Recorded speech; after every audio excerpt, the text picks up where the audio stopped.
Bonjour et bienvenue dans le calendrier de l'Avent du produit. Tous les jours, du 1er au 24 décembre, nous allons partir à la rencontre d'un ou d'une passionnée du produit qui va nous parler de sa vision, de ses challenges et d'un sujet qui lui tient à cœur.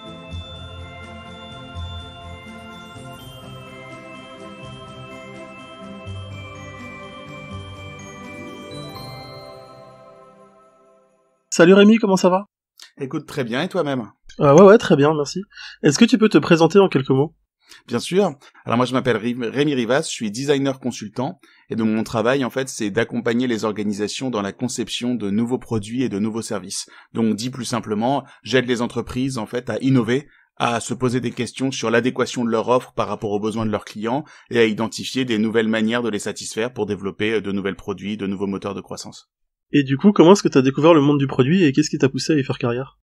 Alors effectivement, moi c'est venu en plusieurs fois parce que c'est pas du tout les études que j'ai fait au départ. À la base, moi j'ai fait des études de commerce et j'étais un peu une forme d'ingénieur frustré, on va dire, qui avait pas le niveau pour faire école d'ingénieur, mais qui clairement s'ennuyait dans les fonctions commerciales.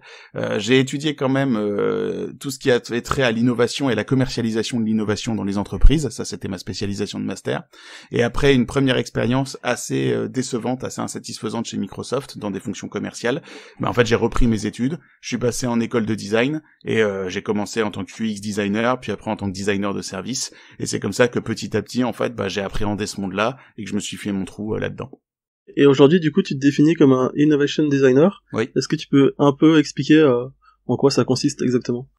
Bien sûr. En fait, il y a beaucoup de fonctions dans le design, il y a beaucoup de spécialisations. Il y a des designers qui sont spécialisés sur certaines typologies de choses à construire. Typiquement, je sais pas moi, des autos, des avions, que sais-je, des vêtements.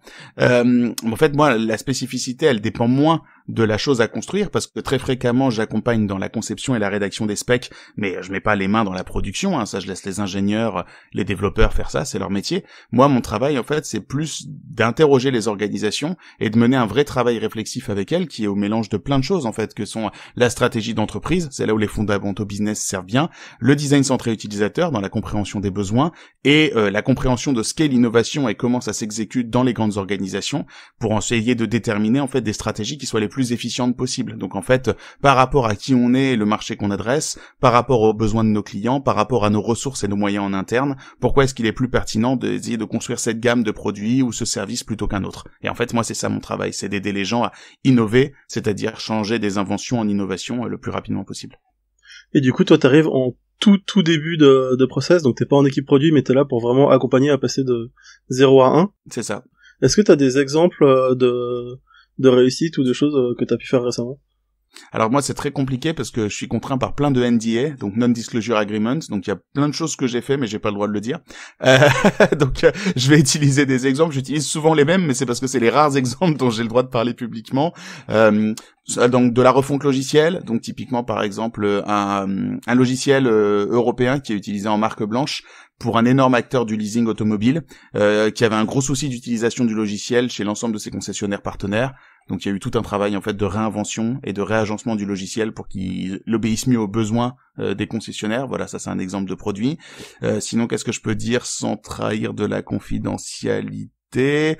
Un produit d'assurance très innovant, commercialisé par une grosse société d'assurance pour diversifier son portefeuille de produits et de services. Voilà, je peux pas dire beaucoup plus que ça. Ça marche. Et t'es également actif dans la formation avec des conférences et des formations en design thinking pour les grandes écoles. Ouais. Est-ce que c'est facile d'apprendre aux gens à innover ?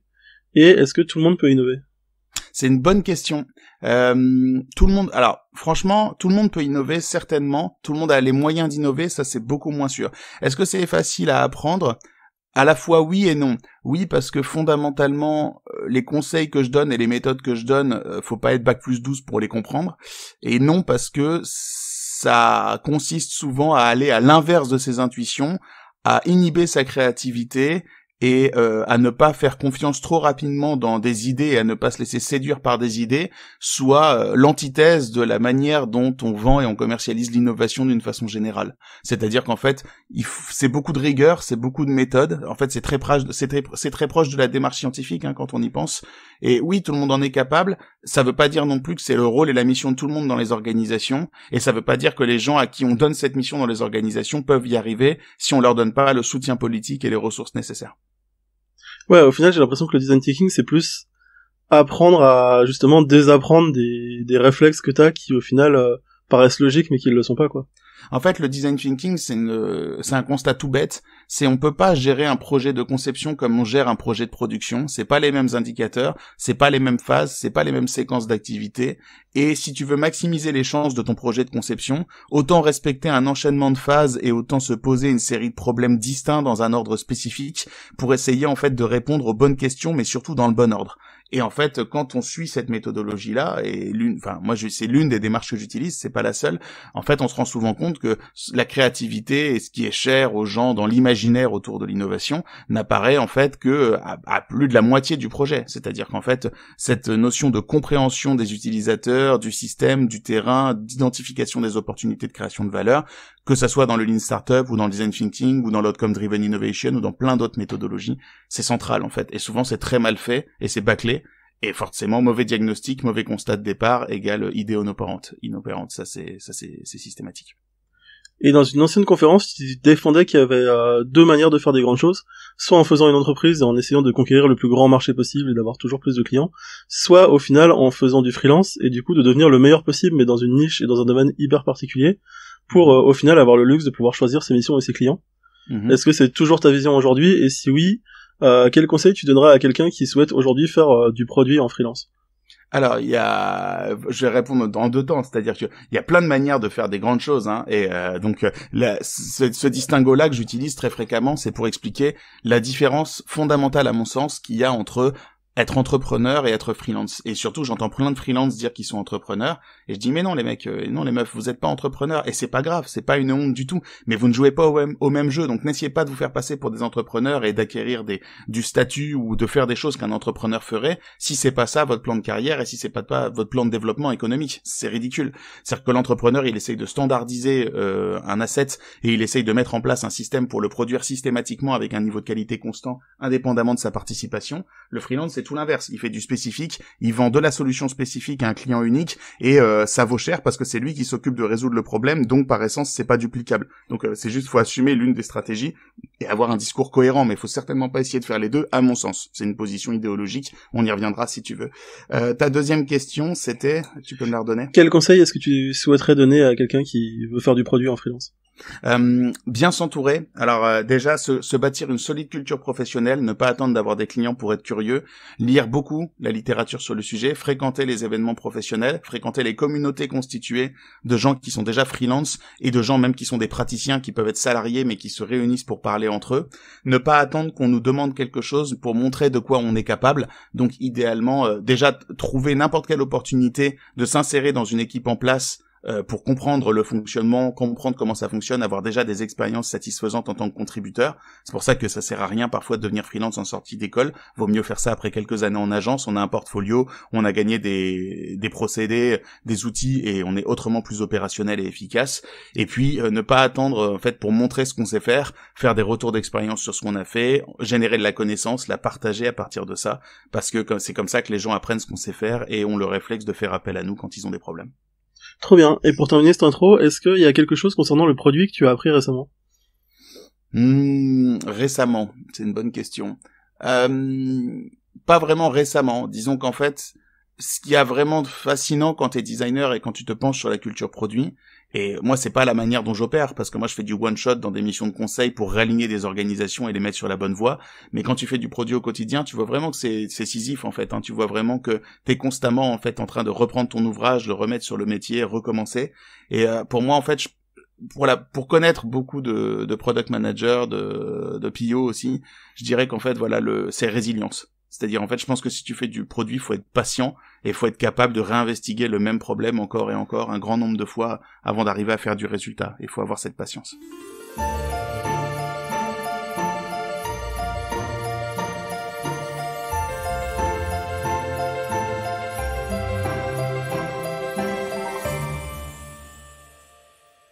On passe maintenant à la deuxième partie qui concerne plus ta vision du produit. Est-ce qu'il y a un conseil que tu donnerais à quelqu'un qui se lance dans le produit aujourd'hui, et est-ce que c'est les mêmes que tu donnerais à quelqu'un qui veut faire freelance ou pas? Ah non, ouais, ça n'a rien à voir, parce que tu peux être freelance dans plein d'aspects, tu peux être freelance dans le graphisme, tu peux mettre un wedding planner en freelance si tu veux, enfin tu peux être... Donc freelance, si tu veux, fondamentalement, ce qu'il faut comprendre avant tout, je vais commencer par le freelancing, c'est qu'en fait, freelance, tu ne représentes que toi-même, tu es la personne qui à la fois vend la mission, l'effectue et gère le service après-vente, et donc quelle que soit l'expertise, tu peux être n'importe quoi en freelance, hein, tu peux être dog-sitter en freelance si tu veux. Donc le freelancing, c'est juste comprendre le marché économique dans lequel tu t'insères, les us et coutumes, comprendre comment les gens achètent ce que tu vends, comprendre comment se rapprocher d'eux, concevoir en fait des offres de services qui soient adaptées au regard de ce qu'ils recherchent, et ensuite être capable à la fois de vendre, d'exécuter et de suivre la production. Voilà, donc c'est les conseils que je donnerais pour le freelancing. Pour revenir sur le produit, non, si tu veux travailler dans le produit, alors pareil, hein, tu peux faire du hard, tu peux faire du soft, il y a plein de façons de bosser dans le produit. En fait, je dirais que ce que je perçois chez les gens que je connais qui travaillent dans le produit, c'est deux choses. D'abord, c'est une immense curiosité, et ensuite, c'est une capacité à investiguer des champs, donc à pas être des spécialistes en fait, à être à la convergence de plusieurs trucs, puisqu'il faut à la fois parler aux décisionnaires de l'entreprise et comprendre les mécaniques, les rouages, la monétisation, l'aspect financier de l'organisation. Il faut à la fois avoir un vernis technique suffisamment solide pour discuter avec les ingénieurs, avec les techniciens sur une base quotidienne, et puis il faut faire ce travail de design, d'investigation, d'insight, de marketing pour comprendre les besoins, tester les choses. Donc je dirais, soyez très curieux, soyez polyvalents, n'hésitez pas à fréquenter plusieurs mondes, plusieurs cultures différentes, et formez-vous un maximum sur ces domaines-là, parce que vous passerez votre temps à traduire en fait des langages entre des personnes qui ne se comprennent pas nécessairement. Ça va surtout être ça votre métier avant toute chose. Et toi, est-ce qu'il y a quelque chose que t'aurais aimé savoir avant de te lancer dans le métier de designer? C'est extraordinairement difficile pour la plupart des organisations établies de mener à bien et correctement un projet de conception. Ce n'est pas la faute des gens, c'est parce que les règles de l'organisation poussent en avant le fait d'optimiser ce qu'on sait déjà faire et de compter déjà sur ce qui fonctionne aujourd'hui. Et donc les organisations sont naturellement très aversives à la prise de risque, parce que c'est ça qu'on apprend aux dirigeants dans les MBA, c'est à éliminer le risque, et c'est ça que généralement ces personnes font très bien en tant que dirigeantes. Toute la question, en fait, c'est que quand tu sais que tu vas accompagner les gens dans la conception et l'innovation, c'est que tu vas gérer des problématiques de fonctionnalité, de performance, d'adéquation de l'offre avec les clients, mais tu vas, il faut pas se leurrer, gérer des problèmes de changement, des problèmes de transformation, des problèmes de politique, et tu vas gérer en fait presque une partie éducative qui est très importante afin en fait de ramener systématiquement les décisionnaires au constat de on ne peut pas mesurer l'efficacité de ce qu'on fait avec les mêmes outils que d'habitude et de la même façon que d'habitude. Et ça, faut aimer faire ça, parce que cette notion d'éducation, c'est essentiel. Parce que sinon, l'organisation t'empêche d'innover. Parce qu'en fait, dans son design, dans sa structure originelle, elle est faite pour empêcher la prise de risque. C'est normal. Et du coup, toi, est-ce qu'il y a une erreur ou une chose que t'as appris qui a changé ta façon de faire du produit? Ouais, je dirais, mais ça, c'est même pas spécifique seulement au fait de faire du produit. Je pense que c'est une erreur qui est très fréquente chez notamment tous les designers débutants. Je pense que j'ai appris à avoir moins confiance en mes idées, à être moins séduit par la créativité de mes idées. Parce qu'en fait, ce que t'apprends à force de temps, c'est que c'est pas les idées les plus séduisantes ou que tu trouves les plus malignes ou les plus opérantes qui sont les meilleures. Les meilleures idées, c'est celles qui fonctionnent quand tu les testes sur des clients et que tu te rends compte que ils arrivent à faire ce que t'attends d'eux, parce que c'est comme ça que eux, ils ont besoin que tu ranges le truc. Et je pense que c'est ça qu'on apprend tous et toutes au quotidien dans ce métier, c'est en fait à faire confiance avant tout aux expériences et aux preuves plutôt qu'à l'intuition et à la créativité. Et toi, comment est-ce que tu vois le monde du produit et de l'innovation évoluer? Clairement, des méthodologies que j'utilisais il y a plus de 5 ans maintenant, ça y est, elles commencent à être largement connues, les gens commencent à s'y référer, donc c'est chouette parce que il y a, on va dire, des réflexes qui sont de plus en plus systématiques, il y a une façon de raisonner, de faire avancer les choses qui va dans le bon sens. Après, ce que je déplore aujourd'hui, c'est encore, on va dire, l'intégration très approximative de la fonction innovation dans les organisations, notamment sur le plan pilotage financier ou bien sur le plan gouvernance politique, où on voit bien que les entreprises savent qu'elles doivent mettre des efforts pour être en mesure de créer des nouvelles offres ou compléter leur offre actuelle, mais que néanmoins ça représente pour la plupart des risques trop grands et donc des stratégies de moyens qui sont pas à la hauteur par rapport à l'importance que ça devrait avoir pour elles. Et justement, quelles sont les erreurs les plus courantes qui empêchent d'innover? Plein, énormément, mais je dirais qu'en fait, l'erreur principale, c'est l'aversion au risque, et c'est le fait de vouloir... Pour moi, il y en a de deux types, on va dire. Le truc le plus conventionnel, c'est qu'une organisation, elle a besoin de savoir ce qu'elle fait jour 1 avant d'opérer. par essence, ça, dans l'entrepreneuriat et même dans l'innovation, c'est impossible, parce que nous, on assume une démarche itérative, on assume une démarche d'expérimentation continue, en fait, de raisonnement abductif, dans lequel on va graduellement faire émerger ce qu'il faut construire et ensuite graduellement vérifier s'il a la bonne forme et si c'est bien ça qu'il faut faire. L'inverse de la manière dont on fait les projets dans les organisations. Donc ça, déjà, il faut arriver à imposer, arriver à promouvoir un mode d'effectuation de projet complètement différent de ce dont l'organisation a d'habitude. Ça, c'est la première chose. Et la deuxième, c'est que plein d'organisations confondent l'innovation avec la créativité et commencent leur démarche par des grands concours d'appel à idées, par des proposez-nous des trucs qui ont l'air parfaits sur le papier et si on est séduit, on le fera. C'est l'inverse de ce qu'il faut faire dans la réalité si tu veux que ça marche. En fait, elle devrait plutôt commencer par des appels à problèmes, et plutôt que de faire des grandes cérémonies et des grands concours et des grands jurys, elle devrait plutôt, en fait, lancer plein de projets simultanément avec des grilles, des scorings, d'évaluation en continu qui permettent de savoir où est-ce qu'on en est, qu'est-ce qu'on garde, qu'est-ce qu'on tue, en fait. Parce que c'est comme ça que font les organisations qui fonctionnent. J'imagine que pour toi, le hackathon, c'est pas la meilleure manière de résoudre un problème. Bah non, alors ça dépend, parce que si tu veux, nous, on fait avec... donc je travaille en collaboration avec un mec très intelligent qui s'appelle Mathias Abramovich, et si tu veux, nous, des fois, on fait des design sprints, voire on fait des choses que des gens appellent des hackathons, tu vois, et il n'y a pas de problème avec ça. Tu peux faire un hackathon qui permet de résoudre des trucs, charge à toi quand même de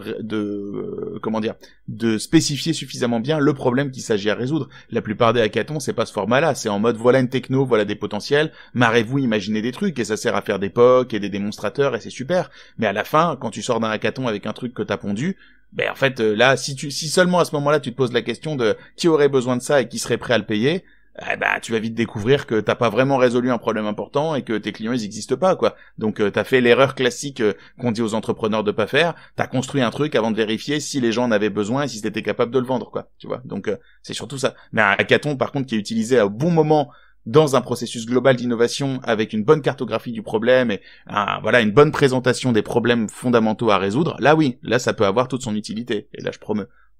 Ok, donc pour toi c'est vraiment passer plus de temps à définir le scope avant de penser à solution et avant de penser à comment on le résout, quoi.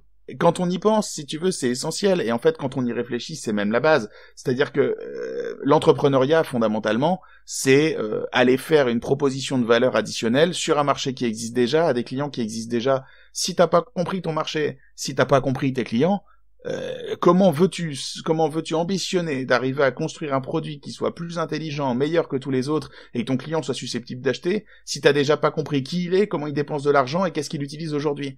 Donc moi je veux bien qu'il y ait des gens très créatifs qui imaginent des trucs géniaux, mais si tu veux, il s'agit pas seulement, et ça c'est un truc auquel les ingénieurs ont du mal à renoncer, il s'agit pas de faire un produit qui est plus mieux, il s'agit de faire une solution que c'est plus mieux de l'acheter, et ça n'a parfois rien à voir avec les fonctionnalités intrinsèques du produit ou avec le produit tel qu'il existe aujourd'hui. En fait, il faut aussi comprendre le cycle de vente, il faut comprendre les organisations, il faut comprendre plein de choses qui opèrent dans un achat qui n'est pas seulement les caractéristiques intrinsèques du produit, c'est plus vaste.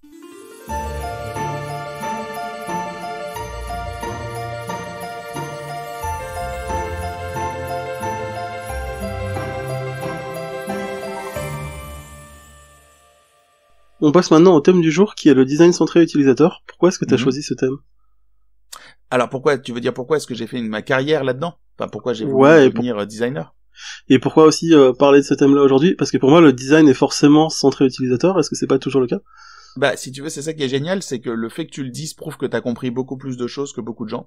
Parce qu'il y a plein de gens pour qui le design, c'est faire des specs, c'est faire des schémas, c'est faire des choses qui sont jolies, qui sont ergonomiques, qui sont belles, etc. Enfin voilà, c'est une démarche en fait de créativité, une démarche de création.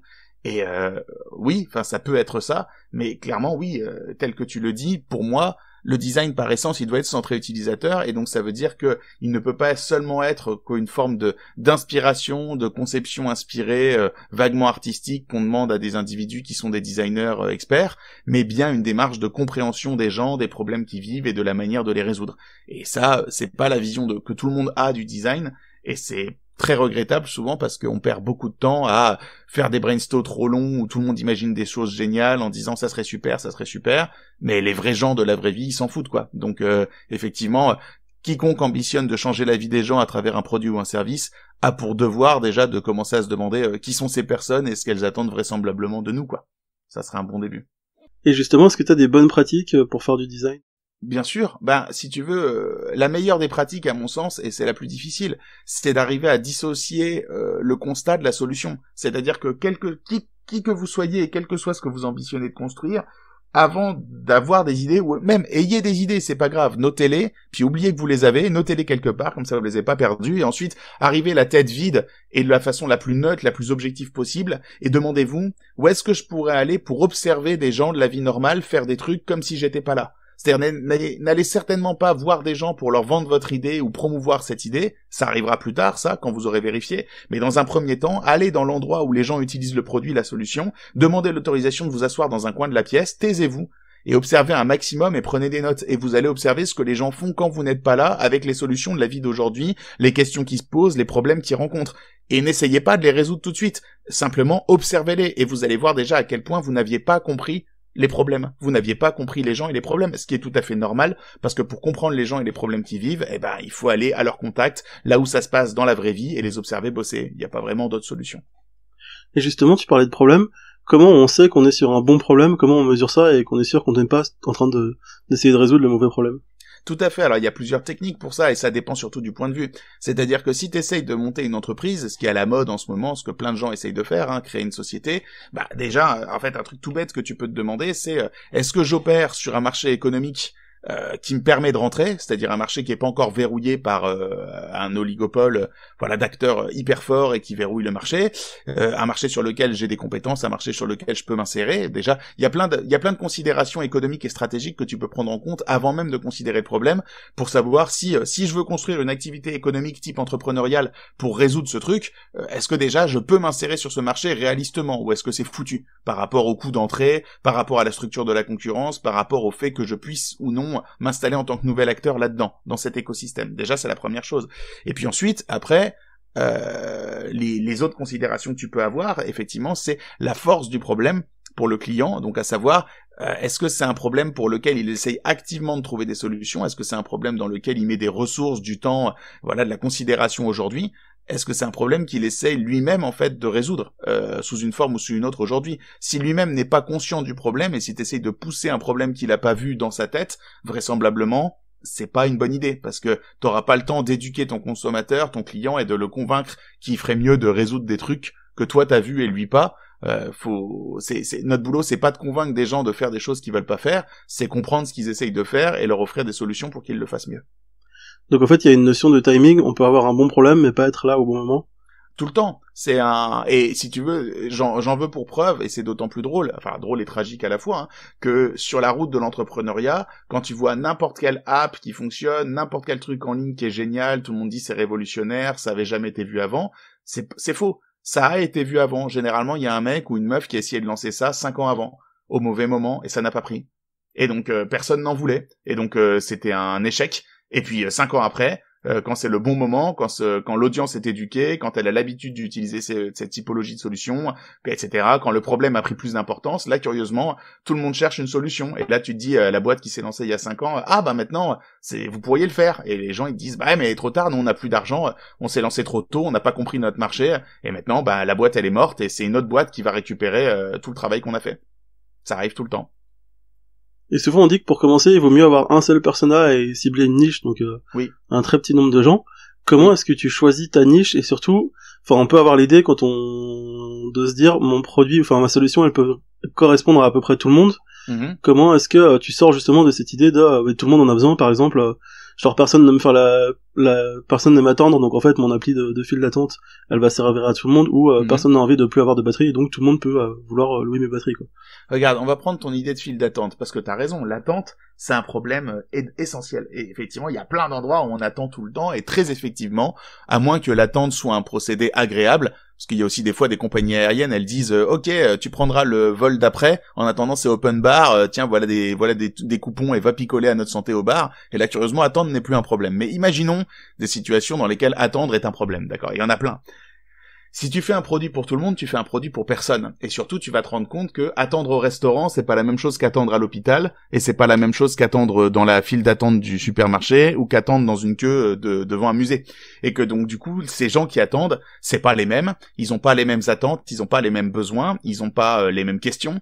Et surtout, tu vas te rendre compte que, en fonction de à qui tu vends, des supermarchés, des musées, des restaurants, je sais plus ce qu'était mon 4e exemple, mais peu importe, eh ben, ces gens-là n'achètent pas les mêmes solutions, ils les achètent pas de la même façon, ils les achètent pas au même prix, ils veulent pas les mêmes fonctionnalités dedans, et n'oublions pas, si tes utilisateurs, ce sont les gens qui attendent, très vraisemblablement, dans ton exemple, c'est pas tes clients. Tes clients, c'est les gestionnaires de lieux dans lesquels des gens attendent, qui ont des attentes par rapport à ta solution, qui disent ok, moi je veux bien une solution pour que on diminue l'attente ou que les gens attendent de façon plus satisfaisante, mais je veux que ces gens ils parviennent à faire telle ou telle chose, je veux qu'ils consultent telle ou telle typologie de contenu, je veux peut-être qu'ils précommandent, par exemple tu vois, disons que je suis un gestionnaire de restaurant, moi je veux une solution pour permettre aux gens d'attendre et je veux qu'ils précommandent leur menu dedans pour gagner du temps sur le service, je suis un gestionnaire de musée, le fait que des gens précommandent des menus de restauration dans ton application, je m'en fous complètement, c'est pas ça dont j'ai besoin. Donc tu vois bien que même si on résout l'attente, le fait qu'on le résolve pour 2 typologies de personnes différentes dans 2 contextes différents, fait qu'ils ont vraisemblablement pas du tout besoin de la même solution logicielle et des mêmes fonctionnalités. Donc l'attente n'existe pas. L'attente dans les musées existe, l'attente dans les magasins existe, l'attente dans les restaurants existe, et c'est pas les mêmes produits. Toi, est-ce que t'as des astuces pour pas partir trop vite justement sur la solution? Parce que j'imagine que comme tout le monde, t'as des idées qui te traversent l'esprit quand tu commences à réfléchir à un problème. Tout le temps. Comment est-ce que t'arrives à justement ne pas céder à la tentation de se dire ah oui bah c'est ça qu'il faut faire?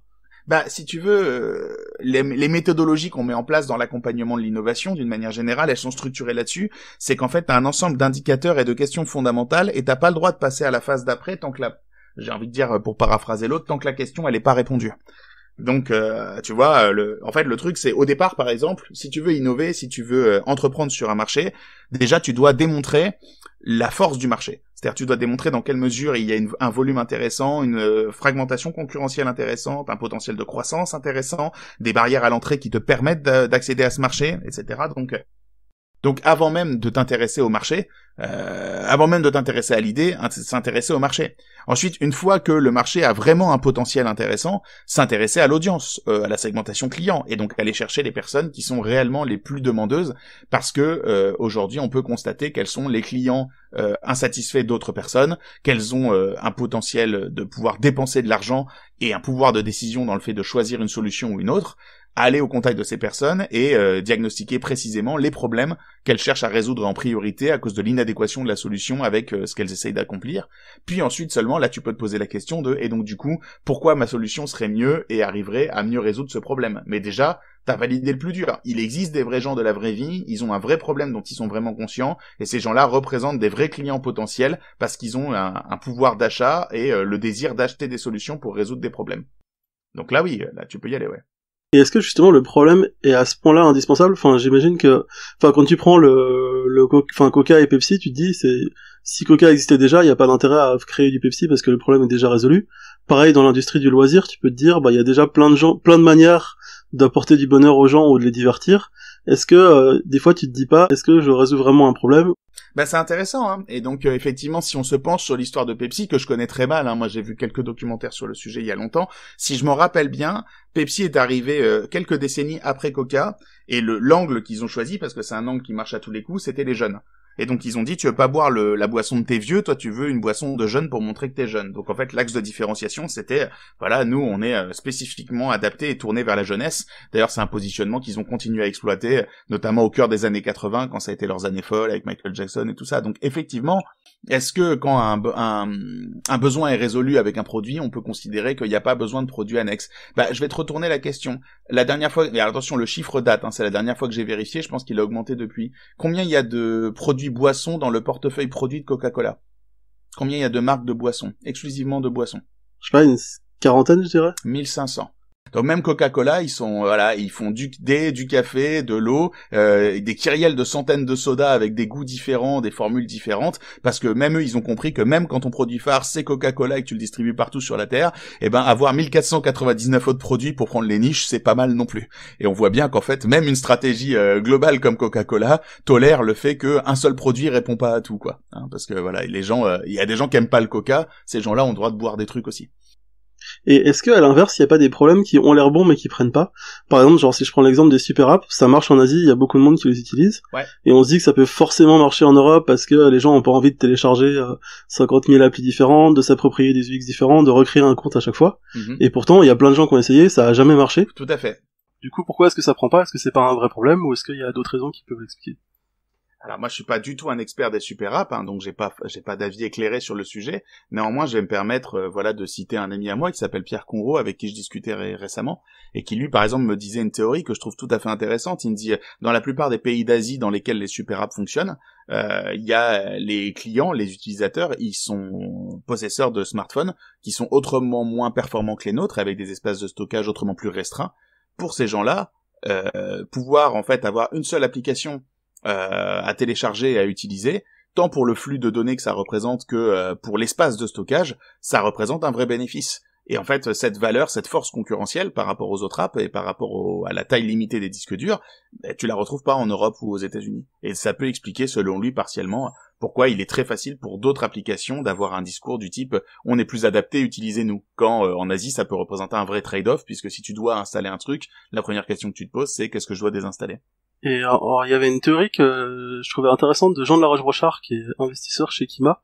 En gros, lui, il disait qu'il regardait toujours le problème, sauf pour les apps mobiles, où justement, pour lui, c'était pas un problème qu'il fallait résoudre, mais c'était plus avoir une action principale qui soit clairement identifiable, et qui réponde à un péché capital. Ou en gros, pour lui, genre Deliveroo, l'idée c'était pas que t'as rien à manger et que t'as besoin de te nourrir, mais plus que t'as la flemme de cuisiner et que t'as envie de manger un truc plus par gourmandise. Et en gros, que pareil, Instagram, c'est plus de la jalousie et de la vanité. Est-ce que t'es d'accord avec ce point de vue-là, où des fois, genre, sur le mobile, du coup, le problème n'est pas le principal, mais c'est plus trouver des hooks qui font revenir les gens, ou est-ce que dans ce cas-là, les péchés capitaux, c'est des super problèmes qui sont jamais résolus et qu'on peut résoudre à l'infini? Je souris très fort parce que je connais très bien Jean qui intervient dans le Startup Launchpad d'HEC, je lui passe le bonjour d'ailleurs. Alors, je serais pas aussi catégorique que lui, on va dire ça comme ça. Fondamentalement, tu vois, moi je dirais, bien évidemment, axer un produit, un service sur la résolution d'un besoin fondamental, se déplacer, manger, dormir, trouver des copains, je dis ça pour être politiquement correct, d'accord, voyager, fondamentalement, il y a une valeur plus forte, dans la mesure où tu penses que, et souvent à juste titre, la majeure partie des humains sont concernés par la résolution de ce problème. Communiquer les uns avec les autres, hein, tu penses à WhatsApp par exemple. Donc oui, on pourrait dire ça comme ça. J'appellerais pas ça nécessairement des péchés. Tu vois, ce qui est intéressant avec Deliveroo, c'est oui, si t'as la flemme, tu commandes. Bon, il y a aussi plein d'autres raisons, hein. Donc tu bosses trop, t'as pas eu le temps de faire les courses, le frigo est vide, tu dois rester au travail pour terminer une journée longue et éreintante, tu commandes, tu te fais livrer au bureau. En fait, ce qui est intéressant, tu vois, c'est pas tellement de se demander si moralement c'est répréhensible de se faire livrer à manger, c'est surtout quelle situation de départ, ce qu'on appelle des triggers, en fait, là où t'as raison, on rejoint Hook là-dessus, mais quel est le contexte situationnel qui va justifier le fait de vouloir recourir à une solution pour résoudre un problème précis. Et la commande de nourriture, bien sûr, l'axe principal, ça peut être j'ai la flemme, mais fondamentalement, ça peut être aussi pour plein de raisons, je suis en déplacement, je suis pas chez moi, je suis en déplacement professionnel, enfin j'en sais rien moi, tu vois. J'ai besoin de trouver de me faire livrer parce que je peux pas aller au restaurant, je peux pas faire les courses. Comment je fais, tu vois? Et donc pour moi, ce qui est plus intéressant, c'est de se demander la facilité d'usage et on va dire et ça a été la caractéristique de beaucoup des applications qu'on a vues ces derniers temps, si tu veux, un peu ce tout en un, c'est en fait en une manipulation, en une commande, en une séquence d'action, je résous la totalité de la prestation de service, depuis la prise de commande jusqu'au fait qu'on me fasse parvenir la chose, jusqu'à fait qu'on gère l'après, et c'est ça qui est vraiment intelligent en fait, c'est d'avoir réussi à englober, pense à un truc comme les VTC, n'utilisez pas les VTC, ils ne payent pas leurs impôts en France, c'est pas bien, tu penses à un truc comme les VTC, ça n'a rien résolu par rapport au taxi. C'est-à-dire que c'est toujours une bagnole dans les bouchons, t'iras pas plus vite en VTC, la bagnole elle vole pas. Ce que ça a vraiment changé pour beaucoup de gens, c'est l'expérience d'usage, desquelles sont largement inspirées les applications de taxi d'ailleurs, qui aujourd'hui sont des copier-coller d'applications VTC. Enfin après, dans les VTC, il y a aussi le fait que tu résous aussi un problème pour les gens qui pouvaient pas obtenir de licence taxi et qui du coup ont pu exercer un métier qu'ils pouvaient pas exercer avant. Tout à fait. Et tu vois, c'est super intéressant parce que c'est pas un péché capital. C'est vrai. Tu vois. Et pourtant, ça fonctionne quand même. Donc oui, tu vois, je rentrerai pas dans le débat moral de il faut que ça soit péché ou pas péché. Mais tu vois, Tinder, notamment, moi, c'est marrant. On m'a parlé de Tinder au tout début. J'ai eu cette chance, en fait, d'être en contact avec quelqu'un qui a investi dedans. Et donc, moi, on m'en a parlé, mais c'est un hasard, hein, ça n'arrive jamais d'habitude. On m'en a parlé, ça venait de sortir. Et moi, tu sais, moi, je suis un vieux, hein. Moi, on m'a dit, ouais, c'est single sign-on, faut se loguer avec Facebook. J'ai dit, ça marchera jamais et personne va se loguer avec Facebook, tu vois. C'est pour te dire à quel point j'avais rien compris. Et donc, effectivement, oui, ça, c'est de la fainéantise. Pas besoin de créer un compte, t'as déjà un compte. Pas besoin de mettre des photos, t'importes déjà tes photos de Facebook. Pas besoin de faire un message en disant, salut, je te trouve plutôt beau gosse, je te trouve belle gosse. Tu sois pas gauche, tu sois pas droite. En fait, je sais pas si c'est un péché capital. Dans tous les cas, il est clair que ça a été pensé pour qu'on ait un minimum d'efforts, ton profil soit auto-rédigé, tes photos soient directement importées, tu puisses en un geste signifier ton attrait pour une personne ou une autre. Clairement, là, on nage dans la facilité ergonomique, la simplification de l'expérience. Ça, je peux pas dire le contraire. Okay. Ouais, il y a aussi l'ego dans Tinder. Bien sûr. Bah, mais ça, c'était déjà le cas sur Mythic, c'était déjà le cas sur tout le dating d'une façon générale, en fait. Effectivement. Non, le seul truc, c'est que Tinder, tu peux faire ça aux toilettes maintenant. Comme la plupart des applications mobiles. C'est la grande force du truc. Tu peux faire ça avec le pouce sans y penser. Donc, en fait, on change ça en habitude plus facile et en effort intellectuel moins difficile. Et pour terminer, est-ce que tu as 3 astuces que tu peux partager pour ceux qui voudraient faire au mieux du design centré utilisateur? Bah déjà, énormément de ressources, de toolkits, de méthodes existent en open source, en Creative Commons. Si vous cherchez des toolkits de design thinking, j'en recense moi-même sur mon site, hein, donc n'hésitez pas à aller voir. C'est une rubrique qui s'appelle Design Thinking Alumni et j'indexe la totalité des toolkits anglophones et francophones que je découvre et que je trouve bien foutus. Donc n'hésitez surtout pas à aller voir. Déjà, il y a plein d'outils, c'est-à-dire réinventez pas la roue. Des méthodologies pour faire de la recherche utilisateur, pour investiguer, pour trouver des problèmes, pour scorer correctement, il y en a plein. Mais vraiment, il y en a. C'est voilà, ne vous embêtez pas déjà à réinventer des trucs. Allez déjà voir les outils tech sont déjà très bien fournis. Ça, c'est la première chose.